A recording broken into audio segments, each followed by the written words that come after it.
It's week 15, and the temperature's dropping, and the stakes are rising for the Chicago Bears and teams around the entire NFL. The Bears are fighting for their playoff lives, and today we're going to break down the keys on offense and defense that the Chicago Bears need to focus in to get a win against the Browns in what's going to be a cold weather slugfest. Hopefully the Bears are on the right side of that. We're going to talk about all that and more and dive into the mailbag right after this. You are now tuned in to Chicago Bears Central, your number one place for all Chicago Bears news and content.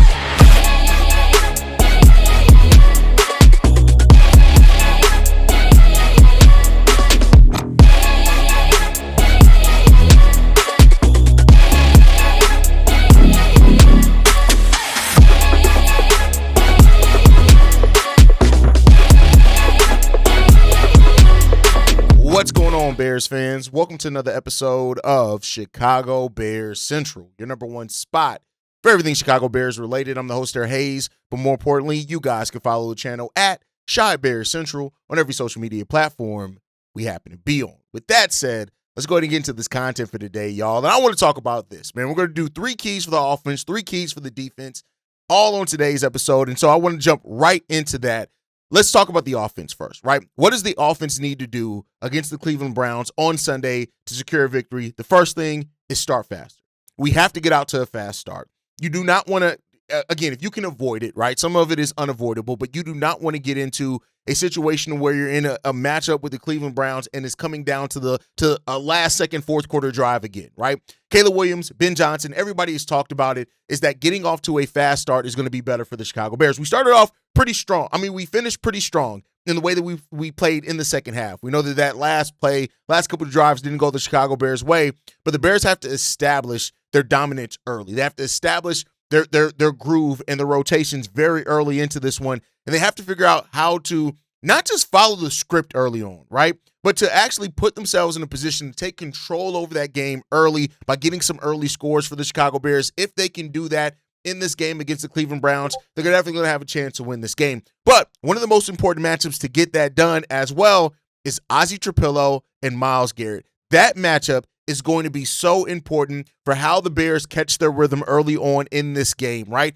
He is guarding Myles Garrett, who is entering this season with 20 sacks on the year. He's only 3 sacks shy of breaking the single-season sack record, and it's up to Ozzie Trapillo to not allow him to get there. The Cleveland Browns are going to be trying to throw the Chicago Bears off their game early. They're going to try to let him do much like we saw Max Crosby do in the first half against the Chicago Bears and come in and cook. Ozzie Trapillo became a starter for the first time in Week 12, right? Coming up against the Pittsburgh Steelers, and where he allowed only 1 quarterback pressure in 65 plays. Since then, Ozzie Trapillo has been really good for the Chicago Bears, not allowing very many pressures. He had a clean pressure, as far as not allowing any pressures in the last game as well. This is going to be the biggest test that Ozzie Trapillo has faced so far, and this is going to be a big one. Ben Johnson even saying this. I think every week that he does a great job of hitting that reset button, coming in, focused on his technique and the fundamentals. He's a very conscious player. He's very aware of what's going on, who he's going against, where his help is, and he tries to use it that way. So not our first time that we've gone against a dynamic pass rusher. Certainly, he may be on another level than anybody else in the league right now, but we've gone up against Max Crosby, Aiden Hutchinson, and Micah Parsons now. So, yes, we are going to need Ozzie Trapillo to have probably the best game of his career against Myles Garrett in this game. And if you can get that done, it can help the Bears get out to that one, and we'll see what happens. Now, Ozzie Trapillo has passed a lot of tests so far this year. Let's see if he can pass another one with facing off against Ozzie Trapillo. Next up, though, is the Bears have to commit to the run game, right? I know what I just talked about, a lot about Caleb Williams, a lot about protection, all those type of things, but you have to, especially with the way that the weather is shaped up to be against this Swift Monangai, DeAndre Swift. Trust those guys early. With Myles Garrett on that side of the trenches for this team, the passing game is going to have a challenge to get going. And we need to establish that run game early and often against this team if we're going to find that balance that we need to strike to be able to move the ball consistently, get points. The run game is a huge part of that victory. We've seen how big the run game can be for the Chicago Bears, and when it gets to that place.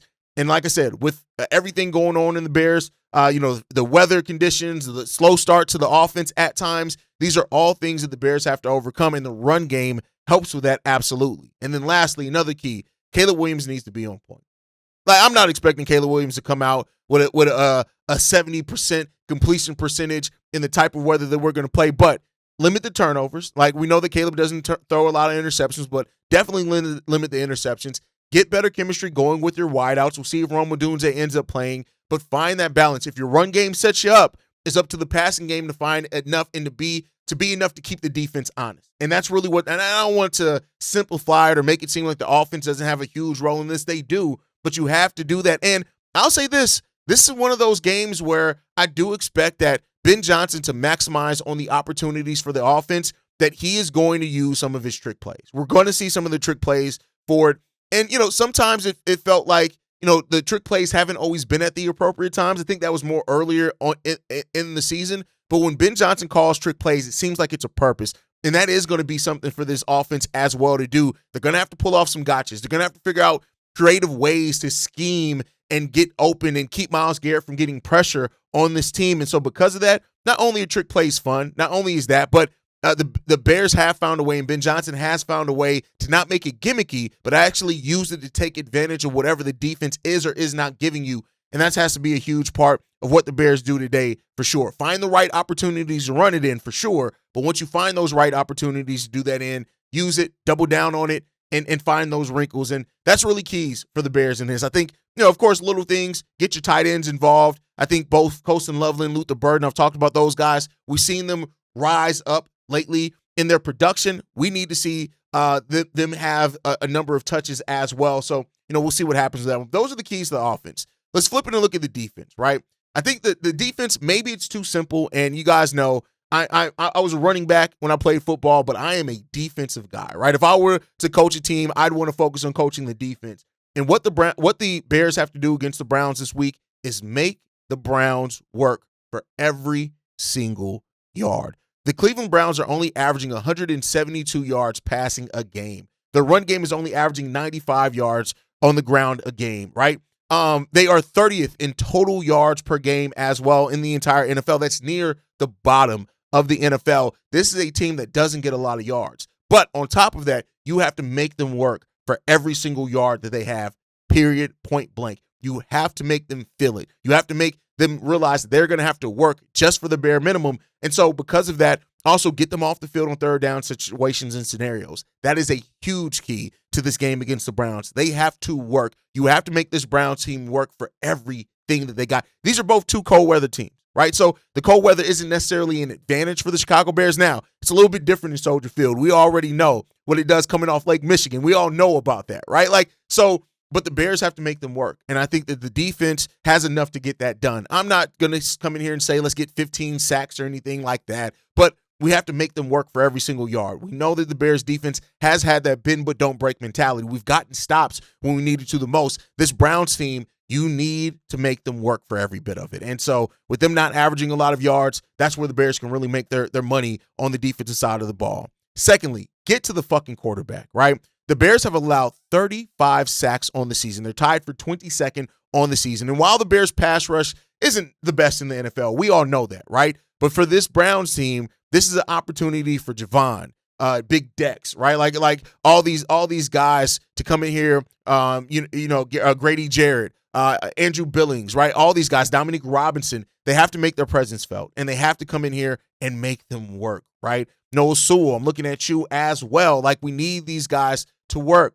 And so if you can get to the quarterback, consistent pressure on Shedeur Sanders, that's going to disrupt him. This is a rookie quarterback. In no way do I mean that to say that it's just going to be easy and it's going to be light work for the Bears to just walk in there and take care of business in that sense. But you have to make this rookie quarterback realize it's not sweet in the NFL. He's had some solid performances and solid moments. You have to beat him the fuck up. Like, I hate to kind of, simplify it like that. Beat him the fuck up. And then lastly, force turnovers. This is where the Bears defense has made its bread and butter. This is where the Bears defense has, the most kind of taken away momentum from opposing teams. Force takeaways in this one. Force those turnovers where you can. I don't want to see you sacrifice good position or good technique just to try to go for a turnover. But Nashawn Wright, Kevin Byard, these guys have been interception machines. And so I need these guys to be that. The turnovers have become a legitimate weapon for the Chicago Bears. You need all of that in this game against the Cleveland Browns. and we'll see. Right? I don't want to make it seem like the Browns are like the biggest test for the Chicago Bears. It actually should be the easiest game left on our schedule for the rest of the way. But I don't want to see another game where the Bears, it's coming down to the fourth quarter. I want to see the Bears completely put their foot on the necks of the Cleveland Browns. Again, you want to be a playoff team, this is how you're going to have to do it. And so the Bears are going to have to take care of business. They're going to have to be locked in. The weather is going to be absolutely crazy. And keep in mind, one of the biggest things in this is that, and why it's important, is that the NFC is a tight playoff race. It's a very tight playoff race in the NFC, much less a tight race to win the NFC North. You need to stack every win possible, every win that you can. In games like this, you got to find a way to get a dub against the Cleveland Browns. But I want to see a decisive victory against the Cleveland Browns. I'm going to take a win either way that you can get it done, but I want to see a decisive win against this Cleveland Browns team. And let's hope that the Chicago Bears can do it, because we got things and we got goals that we are close to achieving, and we need to take care of this business and move the fuck on. And hopefully the Bears can do that and get that done. With that said, though, let's go ahead and move into the mailbag. It is Friday. It is mailbag day here at Chicago Bears Central. The first voicemail that we got to talk about, this one's from Keys. Yo, what's the deal, fellas? Hope all is well. It's your boy Keys, man. With that being said, let's get to it. So we got a very, very important last 4 games coming up, but we're going to start with one game at a time. And this week we got the Cleveland Browns. Listen, I love football, but I'm going to tell you something right now. That's a whole different beast to play in that type of weather that them guys going to face on Sunday. And my past as a football player, bro, there is nothing to prepare for negative 20 wind chill. But I tell you what will work for us that's been working pretty good. Bona fide 2-tandem run game. If we can rush for 150, or at least I'm going to go a little lower, maybe 120 to 150, right? And keep doing what we do in the run game with Monangai coming at them, and then you got DeAndre Swift coming at them and stuff, and just keep pounding the rock. Eventually, they ain't going to want to tackle, because the surface and the ground and everything else of that nature like that, you don't want to. I'm telling y'all, man, that's a tough thing to play in. Now, they both cold weather teams, so they both adjust to cold weather. But if we can attack their run defense and stay away from third and long, and Caleb, when he has to throw the ball, hit his targets that he needs to hit. And even for Caleb, I'm gonna be honest with you fellas, the last 4 games that we got, and then possibly the playoffs, I don't need Caleb at no 70%. I could manage with him at the bare minimum being at 60 to 65% completion. You know what I'm saying? Because that tells me he's, for every 5 throws, he's making 3 completions, and we right on par with where we need to be. So that's at 60. 65 would be even better, because that's closer to 70. So he has to be more efficient. We getting Rome back. We're going to be able to possibly, hopefully, get DJ the ball, man. And defense, we're going up against the rookie quarterback. Now, I want Shedeur to succeed, but I want him to succeed this week against my Bears. You know what I'm saying? Throw the exotic ass blitzes and everything else that he ain't seen before. Y'all have to, like the D-line, man, it always comes down to the trenches every week, but specifically you guys, y'all got to bring it, man. Y'all have to do y'all job. Man. Y'all can't be pussyfooting around out there. And, Montez Sweat here and there doing his spots, but when they start double teaming him, somebody else got to step the fuck up. So, run game, and we bring this pressure on Shedeur. But let me know what you guys think, as always.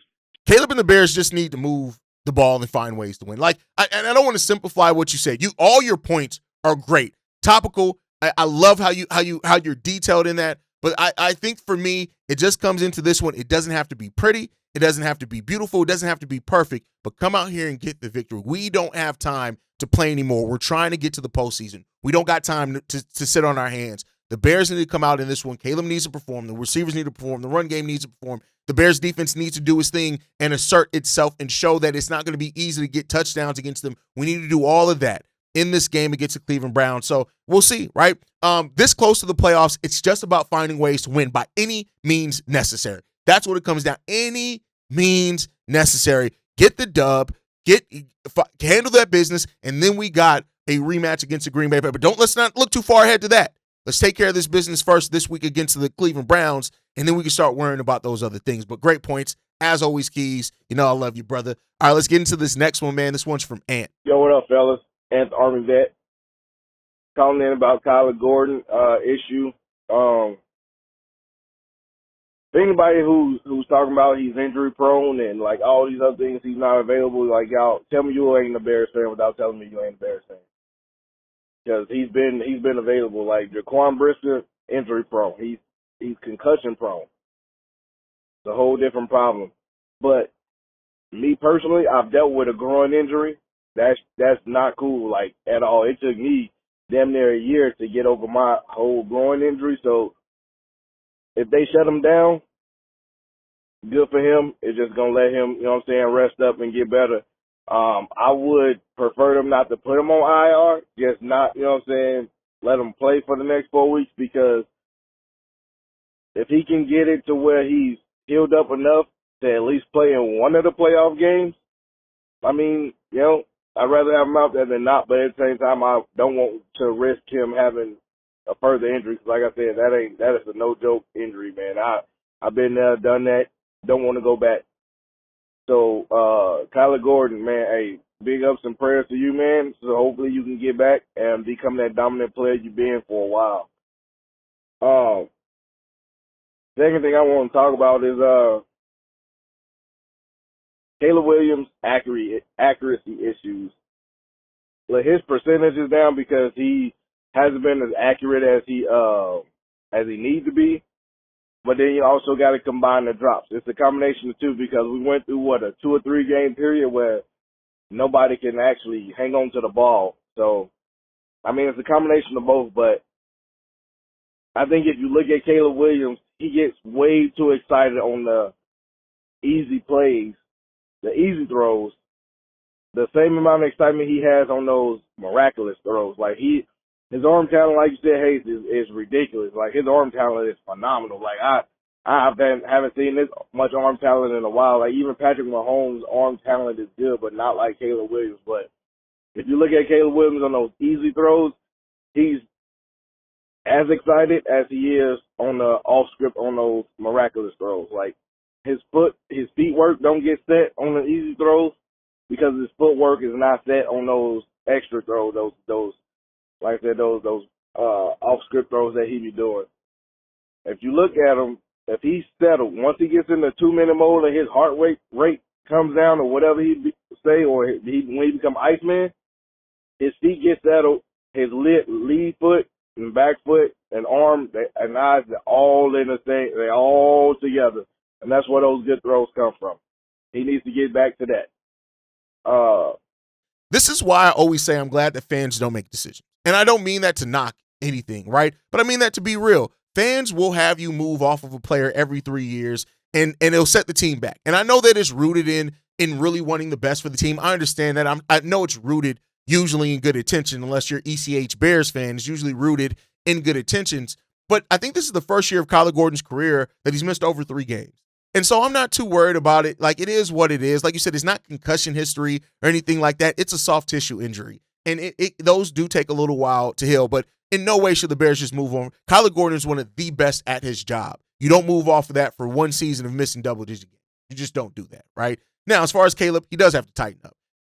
He needs to tighten up his passes. The wide receivers need to tighten up their drops. I think over the last few weeks, the Bears actually lead the league in drop passes, but that does not excuse the missed opportunities and throws by Caleb either. We got to tighten up in both those areas because, again, as I said, what I'm judging this team by now is playoff football. So let's get there. Let's play what we need to play for playoff football, and let's get some dubs, right?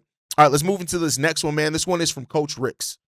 Hey, how you doing? First-time caller, it's Coach Ricks, New Jersey. Loyal, dedicated Bear fan. Just wanted to say the Rome situation, the AJ, with DJ, it is what it is. You know what I'm saying? Luther Burden is the future. I honestly think we got too many receivers that pretty much do the same thing, except for take Rome out the situation, or take Luther out the situation at this time. because I think he's the most explosive after the catch guy we got right now. So with that being said, I think he needs to move to number 2. You move DJ in to a slot, start matching him off with some more crossing routes, some rough routes, match him up on linebackers, need some touches that way. But Luther Bird needs to be on the field. He had 6 targets, 4 catches last week. He's got to get on the field more. You know what I'm saying? Now, I couldn't care less what the relationship with him and our future star QB. He's gonna be all right. We're a year ahead of time, and a lot of Bear fans got to sit down and relax on that. We're a year ahead of time. So 10 wins, 11 wins, which I think is gonna top off at 11. And we'll slide in somehow, some way. But we're a year ahead of time, folks. We still need that burner that can stretch the field. I'm talking that 6'3", 6'2", 6'3" guy that can, really run, similar to what Detroit has. We just got to hope we can catch. The speed's out there. We can find the speed, and I think Ben eventually is going to get that guy as being that take the top off type of individual. That's what we need, Chicago. Besides, but first thing first, we got to get pressure on the quarterback up in the front. We can't collapse the pocket to save our life, and that's going to come back to bite us. I mean, too much time for QBs to get downfield, look downfield. There's no pressure in their face. We're not collapsing the pocket. And that's going to be our downfall for us this year. But the future's bright. We need to relax. Don't bail on the Bears. We'll be fine. We're a year ahead of time. Luther and Rome are the future for sure, right? But I don't know if I agree that we have too many wide receivers. I don't think you can have too much talent on your team. You want to have a plethora of talent, right? Now, I do think that part of the reason probably why you feel that is that we haven't had the best success in the past. And we should have a wide receiver core where we have 2 wide receivers over 1,000 yards. But we don't have that yet because of, the lack of production at times in the passing game, both because of, missed opportunities by Caleb and because of drops. We got to tighten that up. I think if we get to this place where the passing game operates the way that Ben Johnson wants it to, I think we have exactly what we need. And that's what Ben Johnson kind of really thrives at, is having all those different looks and forcing mismatches and taking advantage of things like that. So I don't personally agree that we have too much depth at wide receiver. I think you want that depth there. I think we've seen also how that has played off for the Chicago Bears, but I understand what you're rooted in there. But I think that when people talk about the DJ Moore and Caleb Williams relationship, I get it. There's some points in there, right, when it comes down to it. I get why people ask about it, but it's something to watch out for sure. But overall, right now, I'm not really worried about that too much. Like, they'll work it out if there is anything there. And, it is what it is there. But thank you for that voicemail. Great voicemail there, Coach Ricks. All right, let's get into this next one, man. This one is from Fred. Hey, yo, Haize, what up, man? What it do is be your boy Fred, man. I know it's been a while since I called in, man. Been busy with work and everything else, though.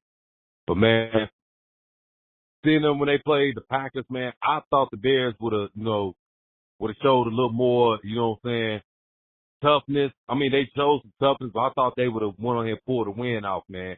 But I'm starting to have concerns about Caleb Williams' consistency, man. Because, he had 2 people open right there in the end zone, and the defense wasn't doing shit either as well. So I get that as well. But Caleb got to start making better decisions. He got to start getting his timing down right, man, because ain't no way you got DJ Moore open and you got Mixon who was on Cole Kmet. That would have been an easy walk-in touchdown for DJ Moore and Caleb would have sat here and, throwing the ball. I don't know what's going on with him and Caleb, but they're going to have to get this shit together because in the long run, it's going to hurt the team.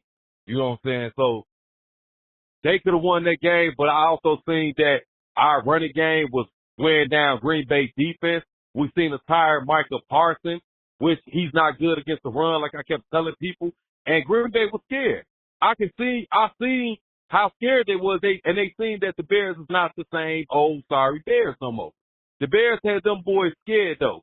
And I think our D-line got to get better. Got to get some more to the quarterback more because Jordan Love shouldn't have the game he had, though. You know what I'm saying? So hopefully they get this win against Cleveland, man, and turn around at the crib, get that win against Green Bay, man, because we definitely got to put our foot in Green Bay. I don't like Green Bay at all, man. They so fucking overrated, and they ain't nothing but the Cowboys of the NFC North, if you ask me. I don't see nothing good about Jordan Love. I just don't see nothing good about this team at all, really. And I know the Bears can beat this team. So hopefully they get this together as far as DJ and Caleb timing together. And Caleb, can stop being inconsistent and just play, relax, man, and just trust the process and trust, him reading the defense for it, because he got to get that down, So hopefully, man, they just go get this win against Cleveland, and the following week we get this win against Green Bay, and the last two games against 49ers and Lions, though, man. So let me know what you think, big dog. Do you think the Bears need to DJ and Caleb time together? Let me know what you think. Chicago up, bear down or nothing. Bears hopefully learned a lot. And it will come into factor against next week against Green Bay. Like how you guys performed in the second half of that game. If you did that in the first half, you win that game. And it is what it could have, should have. Right now, I mean, one could say that if the Bears played that way in the first half too, the Packers would have probably had to make more adjustments in the second half, and we don't know how that goes. But at the end of the day, the Bears were in a game that was very winnable after not really getting shit. 70-something yards out of their offense in the first half of that game. So you need to learn from that. That's playoff-type football. You need to learn from that, be better than that, and I think the Bears will, right? So, it is what it comes down to with that one. But let's get this win against the Browns first. We'll worry about those cheesehead motherfuckers coming up next week. Let's get this win against the Browns. Let's lock in. Let's focus. Let's get this dub. And then let's try to continue going on this playoff push. And I hope the Bears are ready for that. But that's my time for today, guys. Thank you guys so much for tuning in. Make sure you guys are following us at Shy Bear Central. You can send us any feedback, questions, comments, concerns, ChicagoBearsCentral@gmail.com. Make sure you guys drop your thoughts as well. And if you want to leave a voicemail, it's 773-242-9336. We're the number one spot for everything Chicago Bears related. And I'll catch you guys again on Sunday for the game. Love you guys. Chi-Town up, bear down. Peace, y'all. This has been a presentation of the Break Media.